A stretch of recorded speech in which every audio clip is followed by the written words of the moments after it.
सुनो, लगभग हमारा चैप्टर खत्म हो गया। बायोलॉजी का चैप्टर नंबर 1। ठीक है, चैप्टर का नाम क्या है?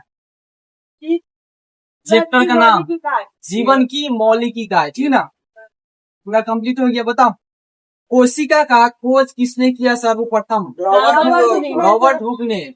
ठीक है, जीवित कोशिका की मृत कोशिका की? मृत कोशिका कब? 1665 में।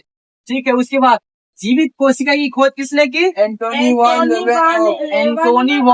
ल्यूवेनहॉक। कब? तो 1674। ठीक है, केंद्रक की खोज किसने की? Robert brown. कब?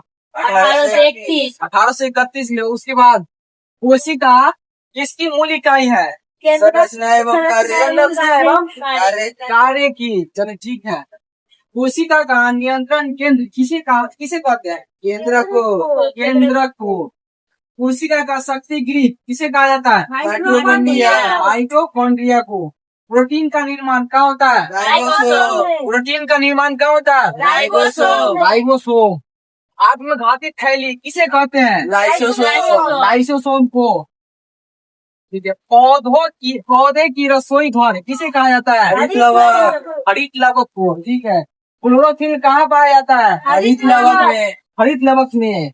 कोशिका झिल्ली कैसी होती है? चयनात्मक पारगमय। चयनात्मक के मतलब की चुन को अंदर देता है, जितना जरूरी होता है उतना ही अंदर भेजता है, बाकी सबको बाहर। अर्ध पारगमय होता है। ठीक है, उसके बाद कोशिका भित्ति किससे बनी होती है? सेल्यूलोज की। चलो, कोशिका झिल्ली किससे बनी होती है? वसा एवं प्रोटीन से। कोशिका झिल्ली वसा एवं प्रोटीन, और कोशिका भित्ति सेल्यूलोज। उसके बाद कोशिका भित्ति किस कोशिका में पाया जाता है? पादप कोशिका में। पादप यानी पेड़ पौधा। कोशिका द्रव कैसा होता है? जेली जैसा चिपचिपा पदार्थ। ठीक है, गुणसूत्र कहाँ पाया जाता है? केंद्रक में। जीन कहाँ पाया जाता है? गुणसूत्र में। डीएनए कहाँ पाया जाता है? गुणसूत्र में। एटीपी का निर्माण कहाँ होता है? माइटोकॉन्ड्रिया में। राइबोसोम को क्या कहते हैं? प्रोटीन का कारखाना। प्रोटीन का निर्माण कहाँ होता है? राइबोसोम में। गोल्जी का मुख्य कार्य क्या है? प्रोटीन की पैकिंग और प्रोटीन का क्या? स्राव। ठीक है, भोजन एवं क्या रिक्तिका का मुख्य कार्य क्या है? भोजन एवं जल का संग्रह। रिक्तिका का मतलब क्या? रिक्तिका का एक और नाम क्या है? रसधानी। क्या है? रसधानी। उसके बाद प्लास्टिक किस कोशिका में पाया जाता है? पादप कोशिका में। जंतु कोशिका में पाया जाता है कि नहीं? नहीं पाया जाता है। प्लास्टिक किस में पाया जाता है? तो पादप कोशिका में। प्लास्टिक कितने प्रकार के होते हैं? 3। कौन कौन?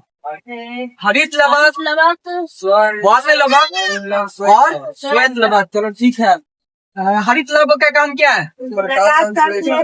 और मतलब पत्ता को हरा रंग देता है।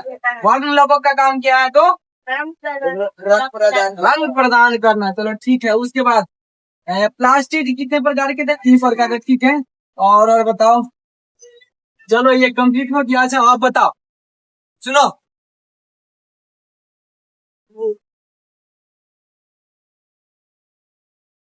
अब हम अपना मन से पूछ रहे, ठीक है ना? केंद्रक के कितने प्रकार? मतलब केंद्रक के कितने भाग है? 3। केंद्रक के कितने भाग है? 4। कौन कौन? कोई बंद करो आप। केंद्रक द्रव्य, गुणसूत्र, केंद्रिक राज्य। चलो ठीक है, गुणसूत्र का काम क्या है? माता पिता के लक्षणों को माता पिता के गुणों को अपने संतान तक पहुंचाने का काम करता है। कौन करता है? गुणसूत्र। एक मनुष्य में गुणसूत्र की संख्या कितने होते हैं? कितने होते हैं? 46। अगर जोड़ा में पूछे तो 23। बताओ, मानव शरीर के सबसे लंबी कोशिका कौन सी है? तंत्रिका तंत्र। और सबसे छोटी? माइकोप्लाज्मा। अब कहेगा सबसे बड़ी कोशिका कौन सी है? पूरे वर्ल्ड की बात है। अरे शुक्र मुठ के अंदर। हाँ? बताओ। क्रोमोप्लास्ट तो हिंदी में क्या कहेंगे? क्रोमोप्लास्ट वर्ण लवक और क्लोरोप्लास्ट तो हरित लवक और ल्यूकोप्लास्ट तो श्वेत लवक। ठीक है, समझ में कुछ आया? क्लोरोफिल क्या होता है? पौधे में हरित लवक के अंदर ये गौती पाया जाता है, क्या कहता है उसको? ग्राना नामक पदार्थ, उसी में होता है क्लोरोफिल। क्लोरोफिल का काम क्या है? पत्तियों को हरा रंग देना।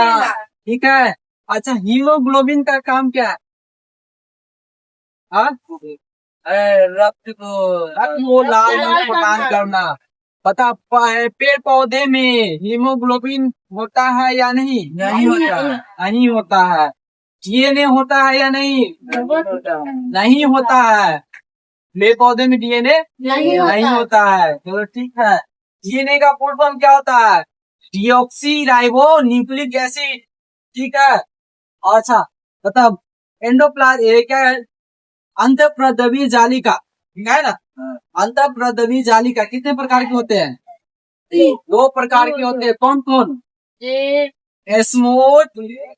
स्मूथ एंडोप्लाज्मिक रेटिकुलम और दूसरा होता है रफ एंडोप्लाज्मिक रेटिकुलम। समझ में आया? बताओ SER क्या SER का स्मूथ, सुनो SER क्या निर्माण करता है?